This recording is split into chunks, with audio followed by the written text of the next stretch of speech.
Well done. You've made it. You've completed your cleanse, and now you're looking into what to do going forward. So, congratulations on taking the time out to invest in your health. And you're probably still in the middle of your rejuvenation week. And I hope that that's going well for you and that you're sticking to the easy digestible foods and, for the most part, a simple eating regime of cooked foods, organic, that are on your balancing food list. And this will just stand to you because it will really build up a strong foundation, build up a strong digestive fire and good cells and tissues. So today I want to talk about going forward, and I'm going to touch on some subjects about sugar and fat and protein and plant sources of protein, just to give you some education around these things for moving forward. So let's get right into it. Well, what's next? It's a whole new paradigm for you. When you cleanse, you create space physically and mentally. And this space allows awareness to enter. And that's what I've talked about, that when we're caught up with and wasting energy on pain and digestive problems, constipation, diarrhea, cramping, hemorrhoids, whatever is draining our energy, we literally don't have time or the energy to think outside of ourselves. So by bringing ourselves into balance, where we no longer experience or are drained of our energy or experience this pain or discomfort, we just have more energy and more opportunity, and also a willingness to kind of let awareness to enter. And it's a great time to recreate yourself, filling this space that you've created with new habits and routines. And when you cleanse, you're creating space in the system, in the body, in the mind. You're clearing out the old physical and mental gunk that was stealing your energy. That space is going to be needed to be filled back in. So it's a way of recreating yourself from the tissue level out.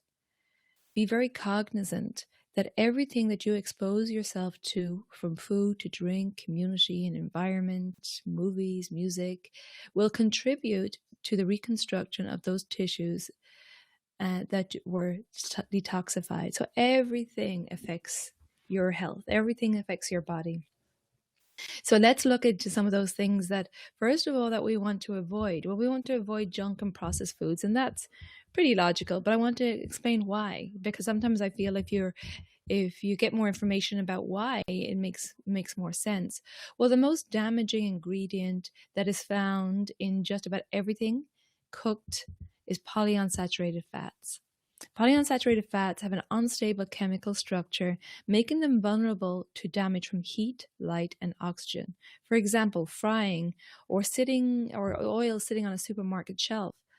Oxidized fats are inflammatory and can lead to chronic disease like diabetes or obesity.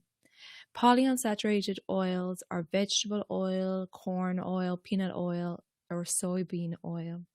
Basically, these are the vegetable oils found in just about every packaged food. Most organic chips, crackers, energy bars, breads, and condiments are also loaded with these oils. So we have to be really careful. Unfortunately, we can't trust the labeling sometimes, and we have to really look for trusted brands and also do our own research, which is unfortunate, but it's the way things are, that we really need to make informed decisions for ourselves. Eating these oils is very harmful to the body, as the body basically doesn't know what to do with it, and it ends up storing these structures in the fat cells, congesting the gallbladder and the liver and maybe the bile ducts. A low quality, highly processed fatty diet will gunk up the bile ducts, causing thick and viscous bile that cannot flow easily through the very small bile ducts. When these ducts become congested, bile will build up in both the liver and the gallbladder. The result is a host of digestive systems related to congested gallbladder, or the inability for the liver to produce an adequate amount of bile. The latter is a critical cause of indigestion and pain after gallbladder removal. And gallbladder removal is very high. It's a very high percentage of people who no longer have a gallbladder. Simply taking the gallbladder out does not fix the underlying problem of thick, viscous bile, congested liver function, and bile ducts. For most people, getting the gallbladder removed takes away the logjam of the bile flow, but if the digestive problems persist after surgery, the problem is likely in the liver. Improving the bile flow with lots of foods we've been using, like turmeric and apples and lemons and ghee, beets, and fiber. So all these are really great at improving the bile flow. So my rule of thumb with this food is if it can sit on a shelf for months or years in a supermarket, is avoid it.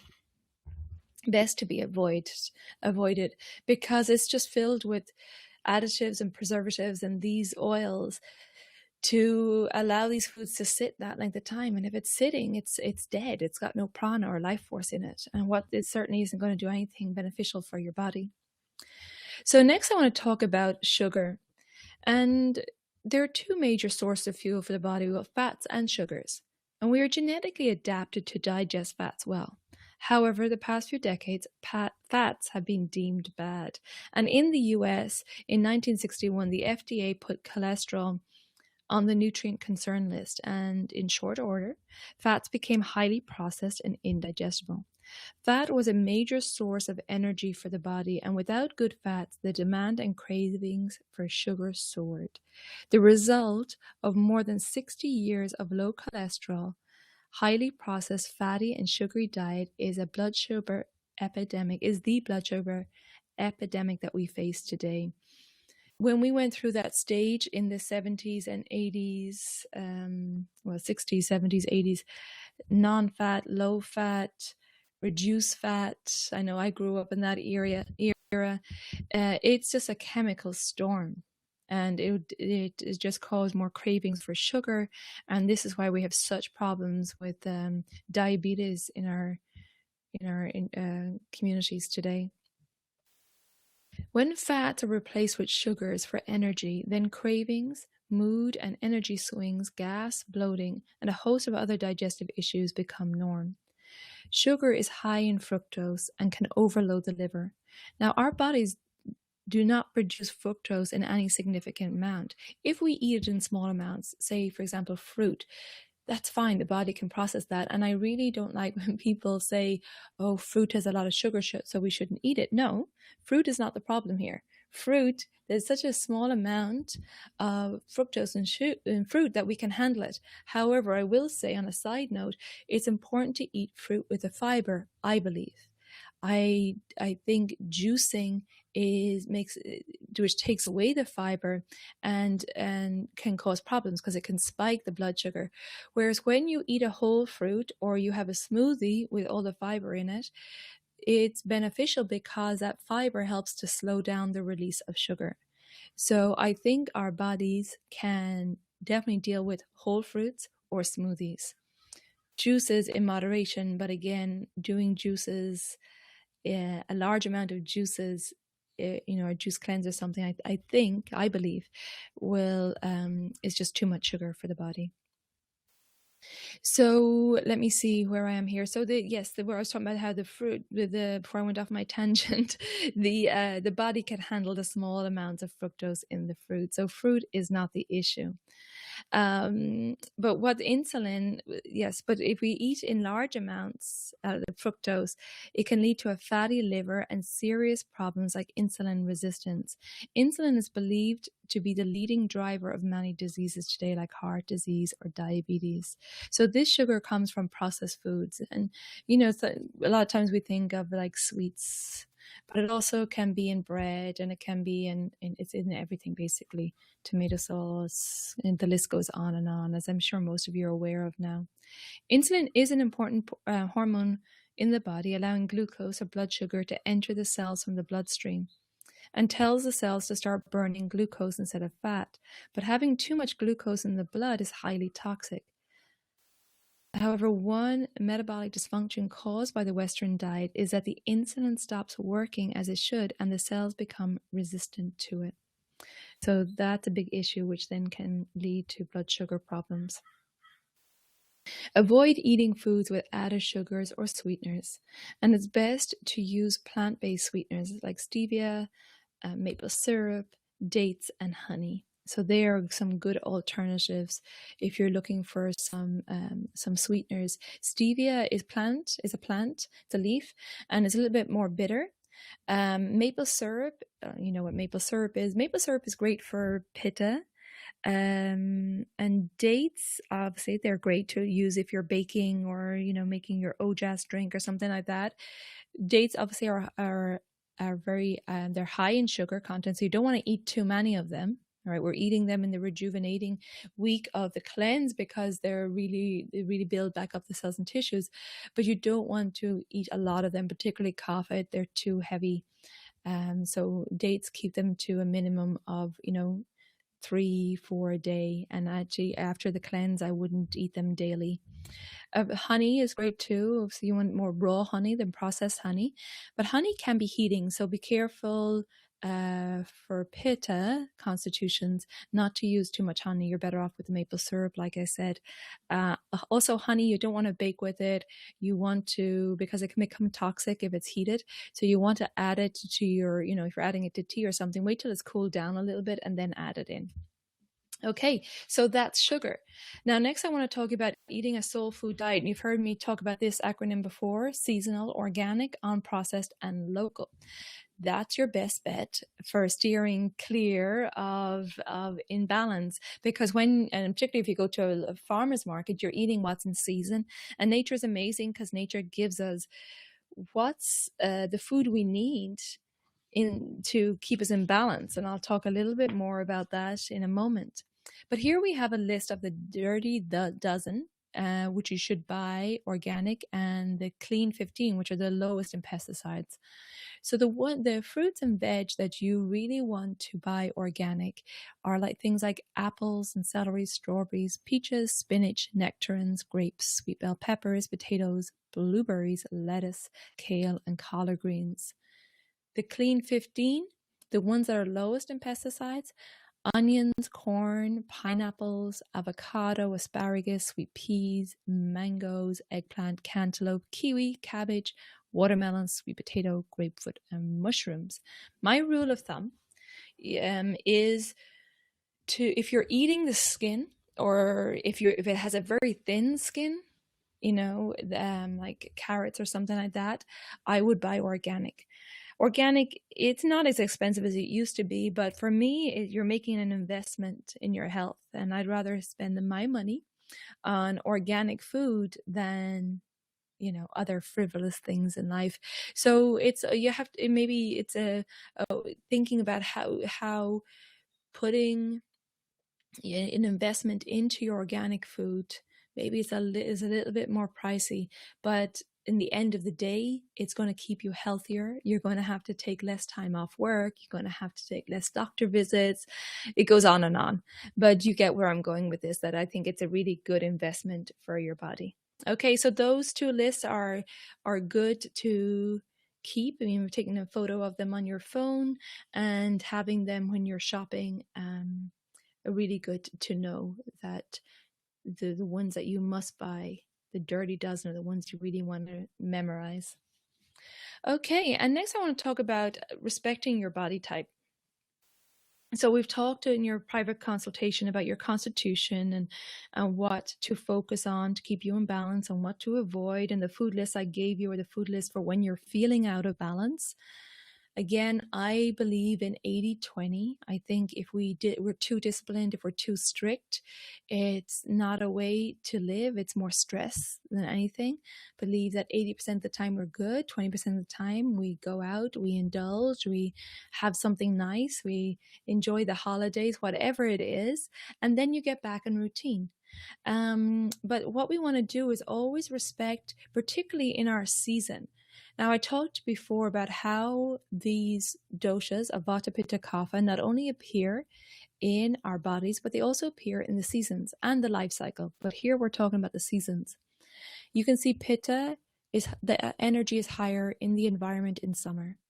Vata is high in autumn and early winter, and Kapha in late winter and spring.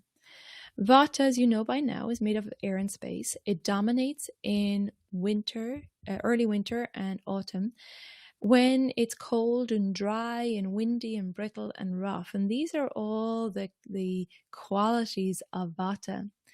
So what we want, nature's response, and I told you already that nature gives us everything we need in season to keep us in balance. So what does nature give us this time of year? Well, it gives us higher protein and fat foods in winter to insulate the body against the coldness and the dryness. We've got root vegetables to ground vata and that vata energy. So again, just being aware of what's in season. Easiest way to do that is support your local farmers market. Pitta is summer season. It's the elements of fire and water. And it dominates in summer where it's hot, dry, and intense. And nature's response is to give us cooling fruits and vegetables to cool the body and the mind. And some examples of that would be like fennel and cilantro and leafy bitter greens, coconut, apples, pears, and watermelons. Kapha is late winter and spring, and this the elements of earth and water. So it's a heavy, damp,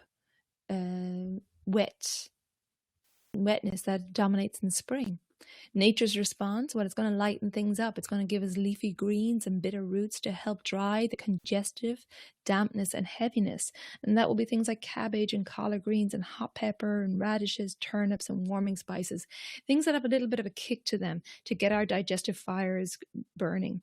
So this is, I go into detail on this, a lot of detail on this in the 8-week online course, the Daily Habits to Holistic Health course that I'll talk to you about. I talked about in the previous webinar, and I'll talk to you a little bit about at the end of this. So if you're interested, that's something we go into a lot of detail in the course. That's just a little brief overview that when it's your season, when your constitution, your primary constitution type is in season, that's when you really need to be very disciplined on your food and lifestyle because you're more susceptible to going out of balance during that time. So next I want to look at kindling your digestive fire before eating. Now normally Pitta doesn't really have a problem with this, Pitta constitution types, because their digestive fire is strong. But this can be a problem for Vata and for Kapha. Vata is the irregularity of your digestive fire. Is like if it was a gas flame, it would be flickering on and off. Sometimes it's strong, sometimes not. For Kapha, it would be a really low flame, so it's very slow at digesting. And for Pitta, it would be a strong flame. But some recommendations for you, if you're having digestive problems post-cleanse, is to drink a glass of warm water 15 to 30 minutes before your meal. Make sure it's not cold. Remember, Ayurveda doesn't recommend ice. So keeping it warm, having hot water and then letting it cool down so you can drink it. That's a really great tip. Slice of fresh ginger, a lime, and mineral salt. And this is in your booklet as well. But if you find that you have no real hunger, your digestive fire is sluggish, getting just a thin slice of ginger and squeezing some lime and putting some mineral like Himalayan pink salt onto it. Eating that about 15 to 20 minutes before your meal really gets the digestive juices going. You could also just chop it up, whichever you prefer. If for example, you're going out for a meal and you can't just have something light, it's maybe going to a friend's house, going to be a heavy meal, this is a great tip.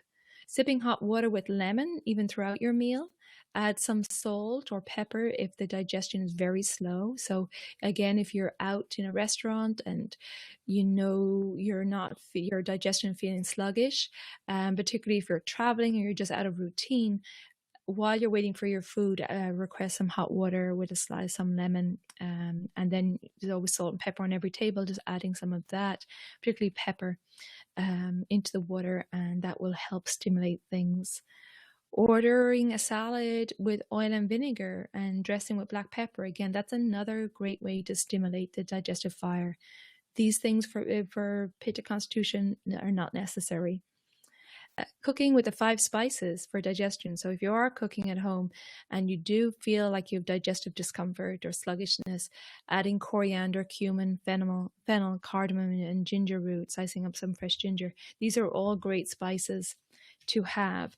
And again, in my 8-week course, I go into detail on all the spices, how to use them, their healing properties, and what they combine well with. So these are all great. In regards to the drinking, you want to, a large glass of water, 15 to 30 minutes of warm water before your meal is great, but you don't want to drink a lot of water during your meal. Sipping the hot water, like I said, is fine, but because it can actually dilute the stomach acid, and that isn't recommended. But the rest of these things here, like the sipping on the warm water and the slice of fresh ginger with lime and mineral salt, these are all going to promote the hydrochloric acid, which is required to be extremely strong in order to break down the hard to digest nutrients, proteins, and toxins in the body. So they're just some tips for going forward. And then one of the biggest tips is to relax and enjoy our food. And this is something particularly for our modern society, which is go, go, go. It's all about multitasking. We're all overscheduled and it's just nonstop. That this is something as simple as it sounds is really important. When you're stressed, the body is not thinking about digestion. It's just thinking that you're in real danger. Your body doesn't know what's going on. It's just depending on the sense organs to give it the information. So the digestive system is turned on by the parasympathetic nervous system. And the parasympathetic nervous system engages in times of rest and relaxation when the body is stress-free. It makes sense. If your body is feeling stressed, it's like, we don't have time to eat right now. I don't know what's going on outside, but I'm feeling very tense, very on edge, whatever is going on. And, I'm thinking that you're in a lot of trouble. So your body is not in a position to eat. Eating on the run or while stressed activates the fight or flight nervous system, which literally turns off the ability to digest properly, which means if you do eat when you're stressed, that could be, if you're in work and you're working on a timeline and you decide you're just going to eat at your desk, that's a really bad environment to take food into your body. If you just had an argument and you're feeling upset, again, another terrible way to take food in. You really want to take a step away from whatever you're doing. Your food should be an important ritual. Take time out. If you're in the office, go outside. Be lovely to spend some time in nature at lunchtime. It's important to take that break. Your body will appreciate it. Your mind will function better on your work. And I really encourage all my clients to take time out for their meals. So, taking some deep breaths before you eat, blessing your food, having gratitude for your food. That's a great little, way of making that shift, that transition from the previous activity to your food. Sitting down, away from your computer, away from everything, and just looking at your food, giving thanks in whatever way you want for it, being grateful for it, and just preparing your body to intake the food, eating in a calm, relaxed environment. And there's certainly research out there that if we take food in when we're angry or stressed, it can charge the food with negativity. So, we're all energy, and why wouldn't it affect our emotional state, affect the food going in. So please be mindful of that it's important to relax and allow rest and digest, even post-meal. Not to get up and start running around straight after a meal, but allow a little bit of time for digestion, 10, 15 minutes. I'm not talking about hours. Now let's talk about the amount of meals per day. There was this period of time we went through where small meals, the 6 meals a day, small stacks throughout the day, were recommended, but that really is not giving the body any reason to burn its fat reserves. The body's like, hey, I don't need to do any work. You're going to feed me in, another hour or so. But we need to give the body a reason to burn its fat reserves. When the fat is burned, it is stable, long-lasting, calming, and non-emergency fuel. Without the ability or reason to become good fat burners, the result is sugar cravings, carbs, and stimulants. Allow yourself to feel real hunger. Eating every 2 to 3 hours, the body becomes dependent and overworks the digestive system and the detox system. Why should your body burn stored fat if it's getting food regularly. It's important to allow ourselves to feel hungry before eating. Fat is an important source of fuel for our body, and many have lost our ability to digest and utilize it. So good fats are important, and we're going to talk about next slide about good fats. The amount of food that each constitution type needs, at this stage varies. Pitta has a strong digestion. You burn through a lot of food. You're going to need to eat more often than a Kapha person who has a slow digestion. For Vata, you need to make sure you're eating at least the 3 meals a day.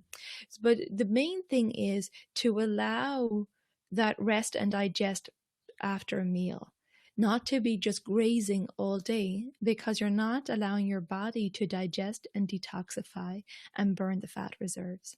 So that's really important. So less meal stacking and more meal spacing.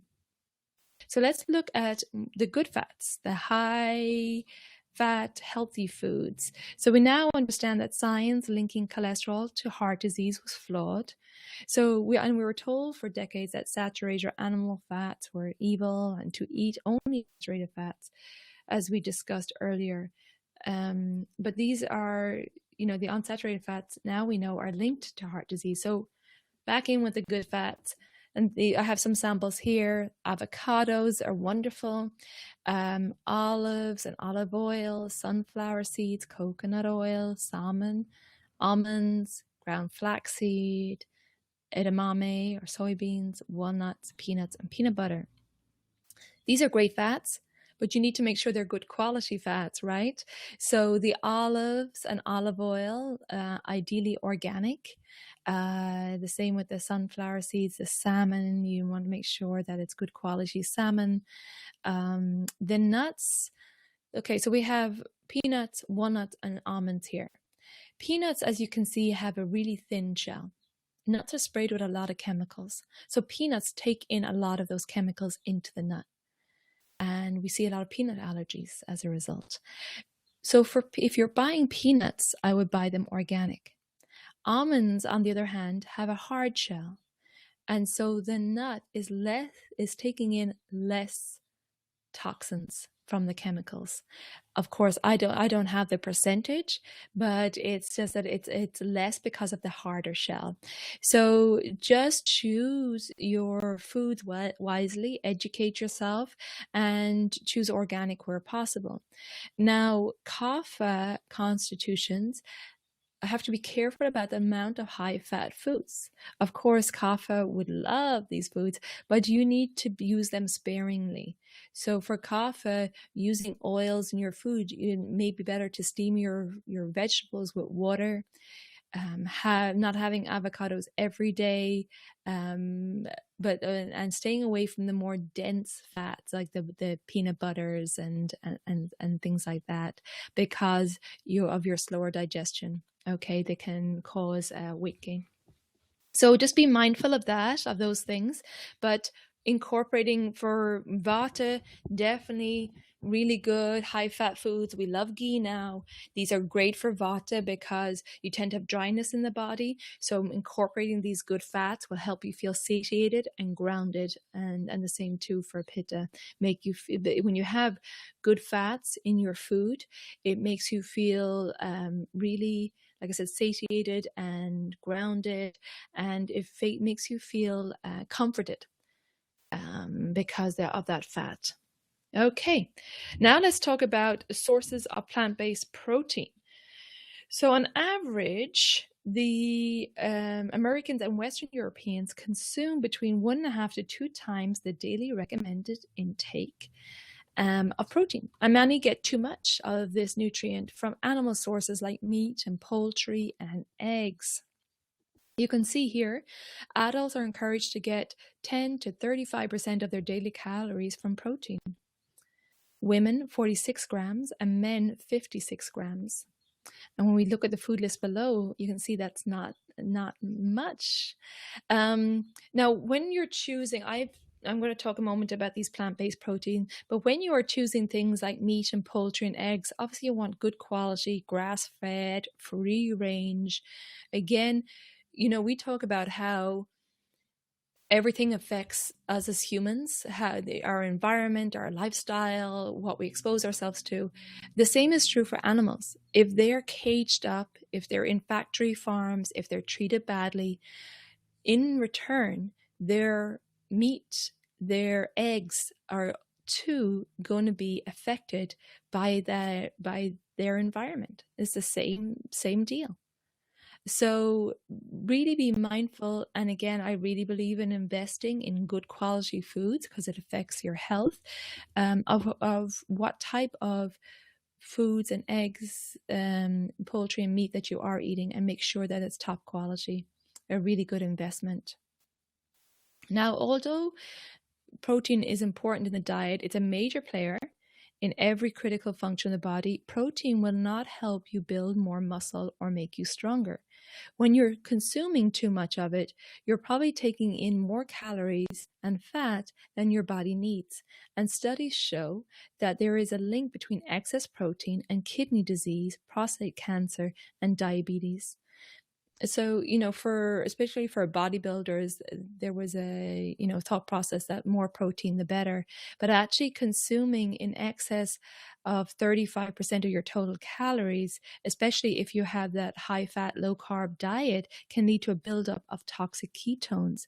These substances made when the body uses its own fat cells for fuel in absence of sufficient carbohydrates.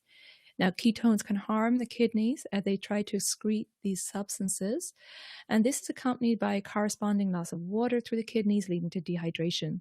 The American Heart Association does not recommend a high protein, low carb diet because they often contain high fat foods that can lead to deficiency in some nutrients like fiber and certain vitamins.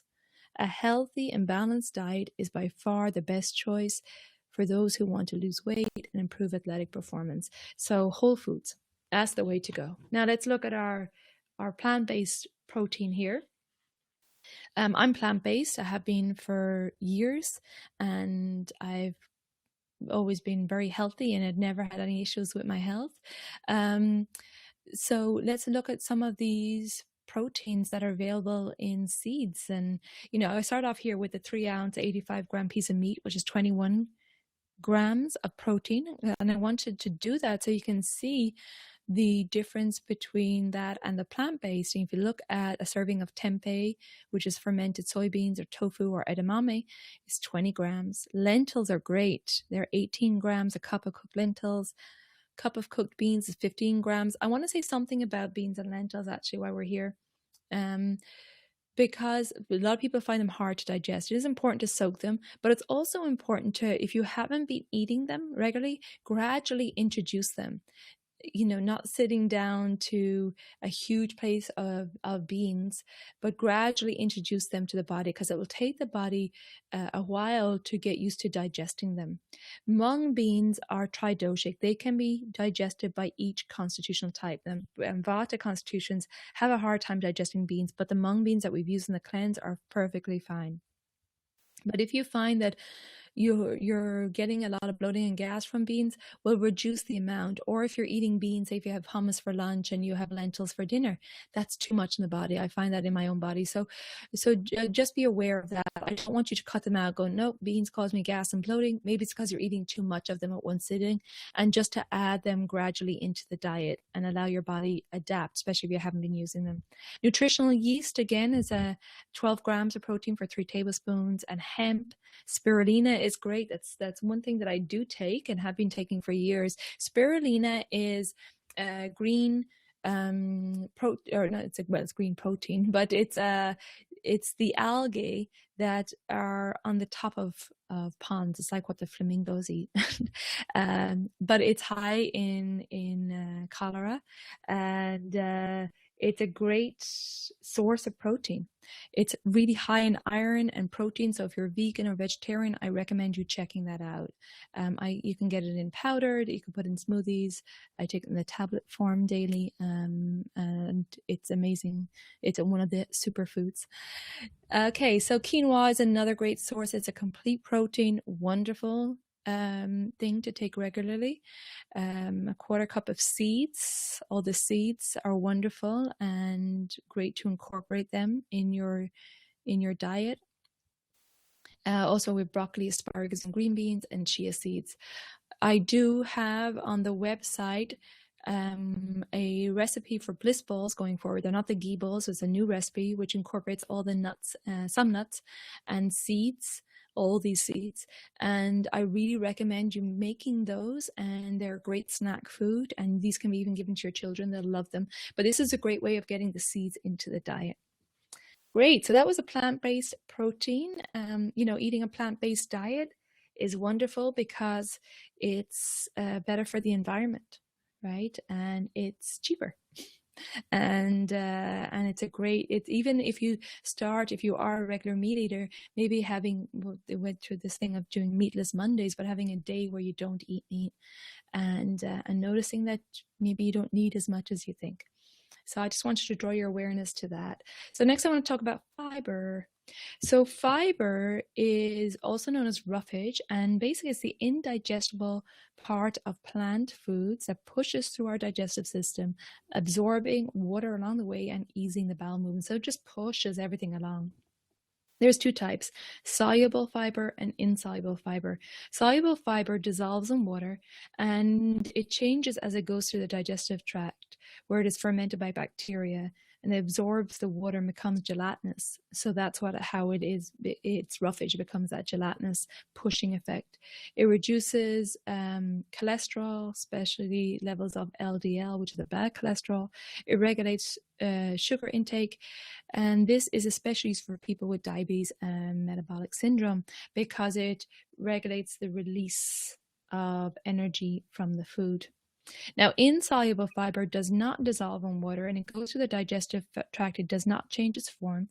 The benefits: promotes regular bowel movements, prevents constipation, speeds up elimination of the toxic waste through the colon. By keeping the optimal pH in the intestines also, insoluble fiber helps prevent microbes from producing substances which can lead to colon cancer, colon rectal cancer. And I talked earlier about how smoothies are better than juices. And fiber escorts bile, which is loaded with toxins such as heavy metals, environmental pollutants, pesticides, and preservatives out of the body. So it's really important to have our daily fiber intake. If there is insufficient fiber in the diet, up to 94% of that toxic bile could be reabsorbed back into liver and the blood because there's nothing to push it through. Soluble fiber sources, the one that dissolves in water: kidney beans, pinto beans, Brussels sprouts, broccoli, spinach, zucchini, apples, oranges, grapefruits, grapes, prunes, oatmeals, and whole wheat bread. Insoluble fiber is the one that does not dissolve. Include vegetables, especially dark green leafy ones, root vegetable skins, fruit skins, whole wheat products, wheat bran, corn bran, nuts, and seeds. So these are all great sources of fiber. Fiber also feeds a healthy microbiome, that microbiome we talked about during the cleanse, our gut lining. And, our microbial diversity supports healthy immunity, stable moods, energy and blood sugar, strong bone density, increased vitality, and just about everything else. So making sure you have enough fiber is really key in the diet. So there are all my tips. And the last thing I'm going to finish up with, this is your last webinar of the cleanse, is that, now you have a new operating system.